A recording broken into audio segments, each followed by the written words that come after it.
അതിനുശേഷം ഈ അമ്മ ഈ കുഞ്ഞിനെ കുർബാന കൊടുക്കാനായിട്ട് കൊണ്ടുപോകുന്നുണ്ട്. അപ്പോഴാണ് ഈ കുഞ്ഞിനെ പൂർണ്ണമായി എനിക്ക് കാണാൻ സാധിച്ചത്. 12-13 വയസ്സുള്ളൊരു മകനാണ്. നല്ല ടിപ്പനായിട്ട് ഒരുക്കി നല്ല ഡ്രസ്സൊക്കെ ഇടിയിപ്പിച്ച് അമ്മയും ഏകദേശം അതേ മാച്ച് ചെയ്യുന്ന ഡ്രസ്സൊക്കെ ഇട്ടാണ് വന്നിരിക്കുന്നത്. ആ കുഞ്ഞിനെ അമ്മ കൊണ്ടുപോകണം. അവന് വലിയ പ്രശ്നമൊന്നുമില്ല, പക്ഷേ അവൻ ഓട്ടിസം ബാധിച്ച കുഞ്ഞാണ്. അമ്മയെ ഇങ്ങനെ പോകുന്ന വഴിക്ക് ഏകദേശം ഒരു 2 മിനിറ്റ് ഇടയിൽ ഒരു 5 പ്രാവശ്യം അവൻ അമ്മയെ ഉമ്മ കൊടുത്ത് കൊണ്ടുപോവാണ്.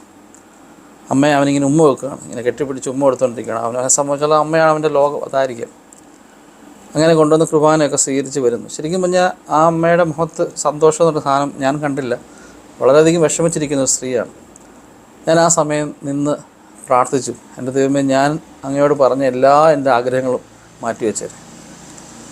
എന്തെങ്കിലും എൻ്റെ മേൽ നന്മ കാണുന്നുണ്ടെങ്കിൽ ഈ കുഞ്ഞിനെ അനുഗ്രഹിക്കണമെന്ന് ഞാൻ പ്രാർത്ഥിച്ചു. കാരണം നമ്മുടെ പ്രശ്നങ്ങൾ ഇതൊക്കെ തട്ടിച്ചു നോക്കുമ്പം ഒന്നുമേ അല്ല. ഞാൻ പറഞ്ഞത് എന്തിനാണെന്നറിയോ?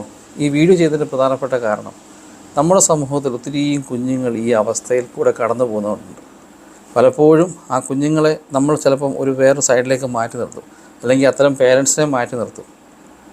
ചില പേരൻസ് ആണെങ്കിൽ ഇത്തരം കുഞ്ഞുങ്ങളെ തന്നെ ഒതുക്കി നിർത്താറുണ്ട്, എങ്ങും കൊണ്ടുപോകത്തില്ല. ഒരു മുറി ചിലപ്പോൾ അടച്ചിട്ടേക്കുമായിരിക്കും, അല്ലെങ്കിൽ വീട്ടിൽ തന്നെ നിർത്തിയേക്കുമായിരിക്കും.